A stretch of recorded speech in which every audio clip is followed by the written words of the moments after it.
Joël, merci d'être venu. Riyad, merci de m'avoir invité. Je suis très content. D'abord, on dit Joël ou coach Joe? On est en France, là je suis de retour en France pour quelques jours. On va faire Joël, ouais. Tu vas être incognito sous Joël. Voilà. Coach Joe, il est un peu trop connu maintenant. Là, il est aux États-Unis. Il est aux États-Unis, il est en train de préparer un livre, d'après ce que j'ai compris. Il est en train de préparer avec un Joël, livre, avec Joël, et on va comprendre la transition Joël-Coach Joe. Enfin, ça sera un ensemble et ça risque d'être sympa. Ouais. Tu as commencé où? Tu es né dans les, comme on dit, les quartiers populaires. C'est les mêmes que les miens, j'imagine. Ouais, à peu près la même chose. Petit HLM d'une petite cité du 78 et j'y ai grandi dans les années 80. J'avais un rêve et j'étais déjà à la base passionné de sport et j'avais, de par cette passion, un rêve qui était d'être prof de sport. Cette image du prof qui était la chose ultime, quoi. J'étais un élève, il y avait les profs au-dessus de moi et après au-dessus, il y avait rien d'autre. Il y avait la police, mais je voulais pas être policier. Donc les profs, c'était vraiment… Et en plus de sport, c'était celui qui corrigeait pas de copie, il était toujours bronzé, il avait les vacances, tu vois, c'était… musclé, pour moi, sympa. C'était ce que je veux faire. Sauf qu'il y a des gens qui n'ont pas spécialement voulu que je fasse ça. Et c'est pour ça que je reviens sur je voulais juste être prof de sport, mais tout ce qui est conseillère d'orientation, etc., ils n'ont pas vu ça en moi. Ben, ils n'ont pas vu au-delà de ça et ils m'ont tout de suite réorienté vers un CAP BEP vente. Tu vois? Donc c'est les conseillères de désorientation. Plutôt, ouais, plutôt. Donc tu vois, tu peux imaginer qu'en CAP BEP vente, ton rêve d'être prof de sport, il est loin. La fac et tout ça, c'est loin. Quand on parle de fac en CAP, c'est même pas compatible. J'avais toujours, tu vois, dans un coin de ma tête, ok, est-ce que là en BEP CAP c'est encore possible d'être prof de sport? Je me suis renseigné. Encore une fois, je suis tombé face à des conseillères qui m'ont dit en sortant de CAP BEP, tu devrais plutôt faire un bac pro parce que revenir dans la filière normale, ça va être dur et on va devoir revenir après. Encore après mon bac, comme c'était un bac à dominante commerciale, et ben il y avait encore les bâtons dans les roues. Où les conseillers d'orientation me disaient, t'as pas fait un bac S, donc t'as pas de base en chimie, en physique. Attraper la fac de sport où c'est beaucoup de physio, anat, psycho, etc., ça va être dur pour toi. On ne veut pas devoir revenir, donc on va te mettre en BTS force de vente. Et là, je leur en veux par rapport à ça, puisque tu vois, à la fin de ton orientation terminale, après ton bac, tu es censé faire des choix. Tu listes tes choix par ordre de préférence. Et mon premier choix, c'était donc fac de sport. Ensuite, BTS force de vente, au cas où je n'étais pas accepté, où il y avait un problème. Et eux, ce qu'ils ont fait, c'est qu'ils m'ont inversé mon choix pour moi.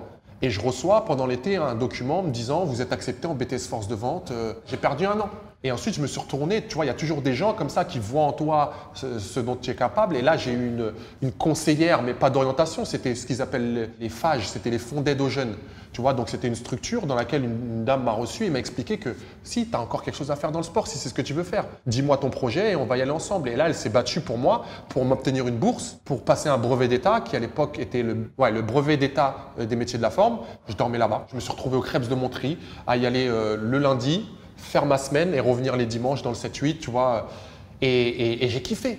Tu n'étais pas condamné au sort qu'on t'avait prédestiné. Voilà, déjà j'étais dans le domaine. Donc tu as réussi à rattraper comme ça le C'est comme ça que sport. j'ai réussi à rattraper le sport et ça m'a réenclenché vers la fac. Et là, j'étais dans mon élément. Et là, j'ai eu mon DUG, tu vois, les doigts dans le nez. J'ai réussi à faire quelque chose. Et après mes 2 premières années, il y a un stage. Et en fait, je m'aperçois que ce que je fais en tant que prof de sport, dans un stage en tant que prof, et là, je suis prof. Donc j'ai des classes. Et je m'aperçois que merde, c'est pas ce que je veux faire. J'ai été déçu.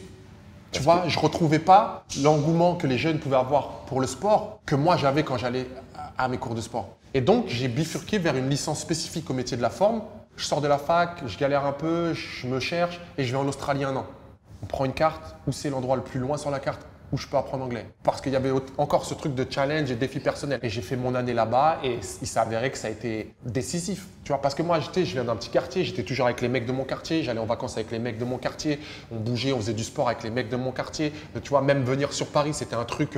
c'est ton environnement, c'est le quartier, quoi. Voilà. Donc là, je me mettais un peu plus qu'en danger, je sortais du quartier, et pas juste du quartier, mais en Australie. Ma vision, elle a changé. Sur les gens, sur moi-même. Tu vois, j'étais face à des choix. Des fois, là, si je me foire, je suis tout seul. Donc, j'ai intérêt à faire le bon choix. Et ça m'a poussé et ça m'a fait grandir. Ce qui fait que quand je suis revenu, j'avais fait mûrir cette envie de coacher des gens. J'avais vu pas mal de coachs qui opéraient déjà en Australie. Là-bas, c'était super développé à l'époque. En France, pas encore. Donc, ça a permis de t'inspirer. Ça m'a motivé. Ouais, c'est clair. C'est comme ça où tu t'es dit, tiens, pourquoi pas coach? Je veux faire ça. D'accord. T'es cool, t'es toujours au contact des gens, il y a de l'humain, tu fais du sport, tu les fais évoluer, tu les vois évoluer. y a une reconnaissance parce que quand elle va perdre du poids, c'est visible et elle va te le dire et elle va être contente et elle va se sentir bien. Tu vas le voir dans ses yeux, dans son regard, tu apportes quelque chose. En fait, j'avais un truc de pouvoir changer la vie de certaines personnes. Et c'est vraiment cette base-là qui m'a fait envie et qui m'a poussé à continuer là-dedans. Alors comment on passe maintenant du lycée dans le 78 à toutes les péripéties que tu nous as racontées, à revenir à l'école, à réapprendre le sport et à se faire des formations supplémentaires, à coach de Kim Kardashian et Kanye West. C'est quoi le lien entre les deux là, tous ceux qui nous regardent. Déjà, le lien entre tout ça, c'est le sport. Déjà, c'est le sport et puis c'est l'agnac. C'est l'agnac, ouais. L'agnac, c'est que tu t'es pas laissé condamner. En tout cas, c'est ce que je vois, tu n'as pas voulu te dire, c'est pas grave. Cette passion pour le sport, elle était là.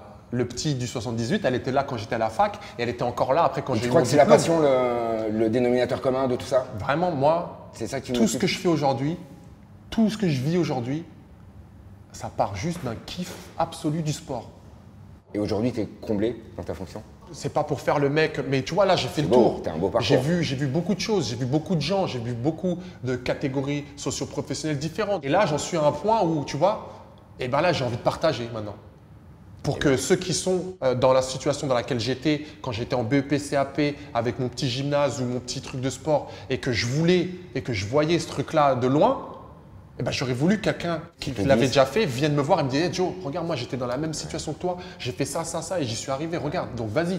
T'es devenu un symbole, Joël. Pas encore, mais bon, j'espère que ça va être, que je vais être représentatif de cette génération qui se cherche, qui ne se trouvait pas et qui va montrer que voilà.